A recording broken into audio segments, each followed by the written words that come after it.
On January 27, 2020, Gannon Stauch's life was maliciously taken from him. He was only 11 years old.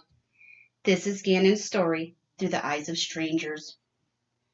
Gannon Jacob Stauch joined his world early, weighing only 1 pound and 6 ounces at birth, and was only given a 10% chance of survival. But his will to live was strong, and he miraculously survived. Al Stauch and Landon Hoyt shared custody of their son and daughter with 1,700 miles between their residents. They both had remarried in 2015, and Landon eventually became pregnant, but she had complications in her pregnancy, which led her to be admitted to the hospital numerous times. With a high-risk pregnancy and required to be on complete bed rest to carry her baby to term, Landon had to make the difficult decision to let her children go live with their father for the time. Al Stauch married Letecia Hunt, to many known as T, in January of 2015. Letecia also has a 17-year-old daughter, Harley, from a previous marriage that lived in the family home. Al and Letecia stepped in when Landon was going through the difficult pregnancy and made their home the primary home for Al's children. In March of 2019, Al moved his family to Colorado Springs, Colorado, in the Lorson Ranch area. In January of 2020, the children had returned from visiting with Landon for the Christmas holiday and were accompanied by Al's mother. Al's mother stayed with the children so Al and Letecia could go on an anniversary cruise for the week. When they returned, Gannon's father Al had to leave due to the fact he is active duty National Guard. He would be gone from January 25th through the 28th to Oklahoma for duty. He had spent the night in Denver on the 25th and boarded a plane the next morning. On that Saturday, Letecia stated Gannon was helping her unload into the garage. What was being unloaded is unknown due to the many lies she tells. She stated he cut his foot on tools Al uses for woodworking. He sat on the edge of her Tiguan, which is T's vehicle, and she stated he bandaged it up and Gannon was good to go.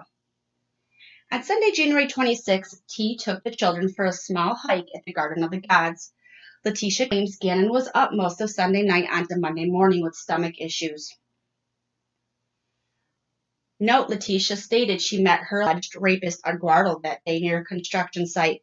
Please believe the story was fictional. She claims Gannon knocked over a candle or carpet. She called Eduardo to fix it and gave him the gate code, and he would fix it the following day. In the early morning hours of Monday, January 27th, Letecia calls her employer at 4:37 a.m.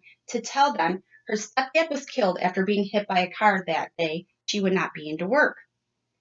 Let me say for the record that T's stepfather was hit and killed by a car, but many, many years ago. She has stated Gannon had a doctor's appointment that day, but she chose to call the nurse's hotline instead to discuss Gannon's symptoms. It's believed Gannon was still alive at this time. At 8:13 to 8:17 a.m., Letecia takes pictures with her cell phone of Gannon in his bed sleeping. In the pictures, Gannon's Nintendo Switch was lying next to him on the bed. To this day, investigators have not been able to locate Gannon's Nintendo Switch. At 10:16 a.m., neighbor surveillance videos show a Nissan Frontier, which is known to be Al's, with Letecia and presumably Gannon leaving the residence. Letecia leaves her cell phone at home locked between 9:56 a.m. and 2:40 p.m. For T to text over 38,706 seconds a day, I highly doubt she would have not went back for it, unless it was meant to be left at home. 10:37 a.m., a text was sent to Harley from Gannon's phone stating, Tisha left her phone at home, and if you need her, text me. What did Gannon call his evil stepmonster? Was it Tisha? Was Gannon texting Harley? We don't know. At 12:06 p.m., Al sends a text to Gannon stating, hey buddy, during this time Letecia travels to Petco on North Nevada Avenue. At 11:22 a.m., Letecia completes her purchase. Gannon is not seen on surveillance video from the store. Their whereabouts are unknown between the hours of 11:22 a.m. and 1:21 p.m. At 1:21 p.m., Gannon's phone responds to a text from Al. Gannon states, "Can I play Zelda at least?" Al replies, "Not today." What were the texts prior to Gannon asking if he could play Zelda is the question. Who actually texted? Letecia makes another purchase at Petco. Why so many trips to Petco? What is she planning? What's going to happen later that day? At 1:43 p.m., someone used Gannon's phone to search, "Can my parent find my cell phone if it's off?" Detectives believe Letecia wrote this. At 2:14 p.m., investigators believe Gannon was murdered by Letecia after this timestamp at his residence, more specifically in his bedroom. At 2:19 p.m., the vehicle returns and what appears to be Letecia getting out, and presumably Gannon. It's hard to tell by video. ADT motion detectors show no movement between 10:16 a.m. and 2:19 p.m. in their home. At 2:22 p.m., Gannon and Letecia enter the house. Lena's at school and Harley's at work. 2:45, Letecia unlocks her cell phone. 3:15, Letecia claims this was the last time she has seen Gannon. He was leaving the residence to go play with a friend, or so she states. Lena, Gannon's little sister, returns home from school. Letecia tells her Gannon is asleep in her bed and instructs Lena to go outside and play. Detectives believe Letecia was cleaning up blood during this time. Surveillance videos show Lena outside riding her bike between 3:30 and 3:42. Several text messages between Letecia, Harley, and Al between 3:41 and 4:20. At 3:55, Al sends a message to Gannon's phone. "Hey, buddy." The message wasn't read until 7:40 p.m. Detectives believe Gannon was already deceased. At 4:42 p.m., Harley, Letecia's daughter, arrives at home from work in the white Jetta. She picks up Lena and they leave the residence. Letecia sends a text message to Harley at 4:52 p.m. asking her to pick up some items from the store. And the text reads, "Carpet powder, 2 things, baking soda, and trash bags." The receipt shows purchase of trash bags, baking soda, and vinegar happened at 5:14. The receipt would be later found in Letecia's Tiguan car. It is during this time detectives believe Letecia cleaned up the mess left behind by her killing Gannon. 6:55 p.m., Letecia calls 911 to report Gannon missing. The 911 operator instructed her to call the El Paso County non-emergency hotline. She stated Gannon was supposed to have been home an hour ago.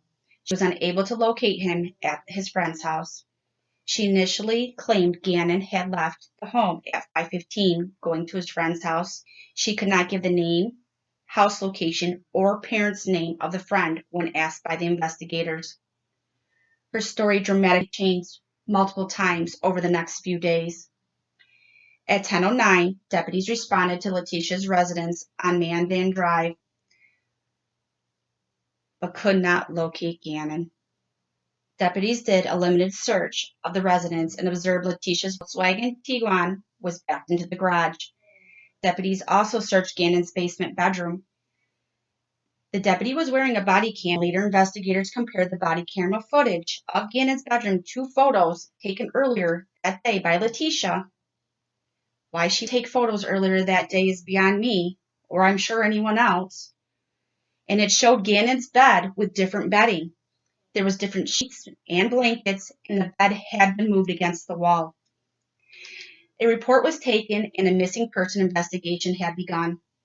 Gannon's mother, Landon, was contacted by Gannon's disappearance around 11 o'clock p.m. that night, according to a Facebook post of hers. On the morning of Tuesday, January 28th, Letecia rented a 2019 Kia Rio from Avis Rent-A-Car, then picked up Al from the airport around 8:50 a.m. Shortly after, she had rented the vehicle and drove to their residence on Mandan Drive. There has been no explanation given to why she rented this vehicle, other than she did not want to put miles on her vehicle because it was a lease. She stated she rented the vehicle early that morning and left her SUV at the airport in a short-term parking lot until approximately 7 o'clock p.m. that evening. During that time, she had the Kia. She would not provide any information on the location of her vehicle. Al didn't even know. It's been speculated that T could not pick up Al at the airport in her vehicle because there was likely evidence of Gannon's murder in it. Later, investigators found the Rio at the rental car company and seized that vehicle. Blood was found in the vehicle, but could not be confirmed that it would belong to Gannon. The investigators were able to recover the GPS data and location history from the Kia rental car.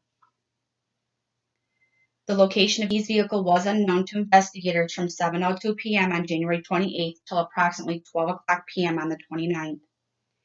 Investigators believe T used her Tiguan in the evening of the 28th to dump Gannon's body. At 9 o'clock on January 29th, T returned to Kia and was picked up by someone in a white Jetta.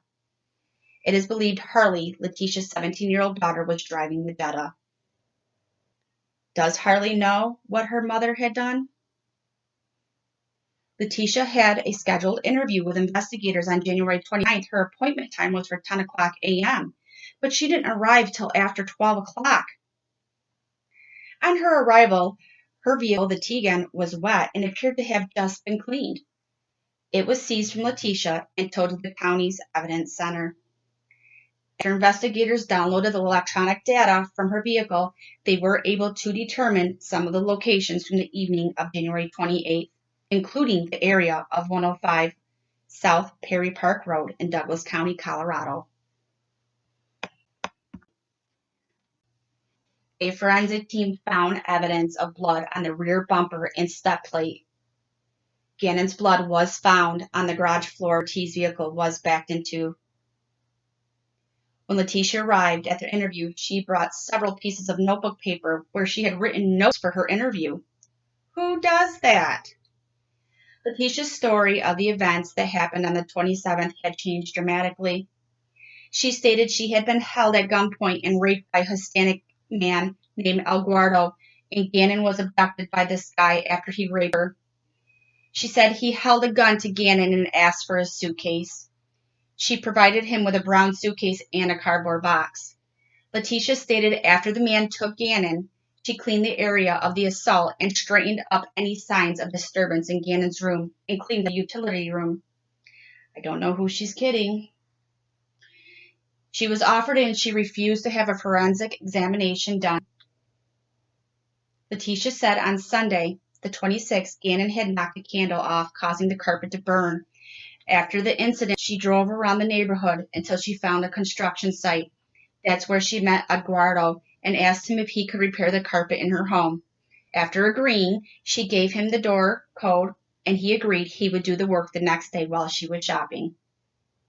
External video was viewed by investigators, and it did not show a Hispanic male entering the home on Monday the 27th. Toward the end of the interview, investigators seized Letecia's phone and detained her while a search warrant was being issued. Letecia started stuffing tissues in her pants and started complaining of chest pains and shortness of breath. Paramedics were called, and she was taken to the local hospital, accompanied by investigators, of course. She refused to have a rape exam and signed herself out prior to any examination. After Letecia's vehicle was seized on the 29th, she rented a 2020 Nissan Altima, in which investigators installed a GPS tracker on it. The El Paso County Sheriff's Office labeled Gannon as a missing and endangered child on January 30th, and national resources were utilized. Investigators searched the Stauch residence several times over and over for several weeks. The searches were authorized and given consent by Al. The results of the searches showed significant amounts of blood in Gannon's room. The blood was determined to be Gannon's. On February 1st, detectives found blood present in Gannon's bedroom, the hallway leading to the utility room from the bedroom, utility room itself, the staircase leading upstairs, pathway to the garage and the garage area itself. Over the next couple of weeks, Al had several phone conversations with Letecia while being monitored by investigators, and her story changed constantly. On February 12th, search teams focused their efforts on Highway 105 South Perry Park Road in Douglas County. This area search was based on raw information from Tee's vehicle on January 28th. On February 14th, she said that when the deputies arrived at the residence on the 27th, the abductor was still in the house and that she tried to single the deputies. That's when she said she was raped by the most wanted fugitive named Quincy Brown. She knew Brown's identity because his identification card fell out of his pocket. Who was she kidding? She stated Quincy Brown followed her from Petco and at some point was laying in the middle of the road in the front of her vehicle. She also stated when she stopped to avoid hitting him, he jumped into the car and made her drive him to her residence, and then he raped her. Then she said her and Gannon were near County Line Road, Highway 105 in North El Paso County on the 27th. Gannon was riding his bike in that area and he fell off and hit his head, and then was abducted by Quincy Brown. In these versions of events, Quincy Brown was being drove by a man named Terrence. On February 15th, she told Al that the story about Gannon falling off the bike was a lie, and she only said it because that's what she thought he wanted to hear. She also said the blood on the corner of Gannon's room was a combination of hers and Gannon's blood after they both were assaulted by Brown. On February 15th, after search teams had been forcing their efforts on Highway 105 South Perry Park Road, the searchers located a piece of particle board with a stain on it. It was blood-stained. The particle board was then collected by the FBI Evidence Response Team and then transported to the Metro Crime Lab. On January 16th, DNA testing was done on the particle board. The DNA on the particle board matched the DNA of Gannon. On February 18th, Letecia made a phone call to a number associated with fakepolygraph.com. During this call, Letecia stated she never got a confirmation for the test that she paid for, and on the 18th, she called the number again, inquiring about an email she had received. The male she was speaking to has stated that the report was blocked by management for the content of her questions. He stated with any illegal activity, they reserve the right to not send the report. On March 2nd, detectives, FBI agents, and members from the El Paso County 4th Judicial District Attorney's Office arrested Letecia Stauch in Horry County, South Carolina. He appeared for an initial hearing in Myrtle Beach Municipal Court on Tuesday morning. While at court, Judge Welch told T he was not going to set a bond. With the charges that are involved, he couldn't set a bond anyways. T stated during her hearing, "I didn't run from you guys. I don't want to make trouble with you." Colorado detectives were there to extradite her that day. She was then transported back the following day, but during transportation, unexpectedly had to make a pit stop in Kansas on Wednesday. T ended up staying in jail at Saline County until Thursday morning. Many outlets stated that the overnight stop happened because T had slipped her cuffs during transit and assaulted a deputy. One of the deputy's injuries were substantial enough to where medical attention was needed. 1,400 miles away from his home, Friday, March 19th, confirming his family's worst fears. Gannon's body was found near the Escambia River Bridge on Interstate 90 near Pace, Florida, by a Florida Department of Transportation and Construction crew worker. A press release from the El Paso County Sheriff's has stated the office was contacted by the Santa Rosa County Sheriff's Office in Florida after the office responded to a call about a deceased juvenile male in Pace. After an autopsy, the remains were tentatively identified as Gannon. Letecia is currently in a Colorado jail awaiting her court date in June. She is currently charged with 2 counts of first-degree murder, child abuse resulting in death, tampering with physical evidence, and 8 counts of a crime of violence. Why did Teed run so many errands that day? Was she planning Gannon's brutal murder? Stay tuned with us here on our YouTube channel or head on over to the Missing Truth Facebook page as we dig through the investigators' now unsealed documents with the findings of what had happened to Gannon. Further court cases and updates will be coming. Always remember, there is always some sort of truth in a lie. Lean in.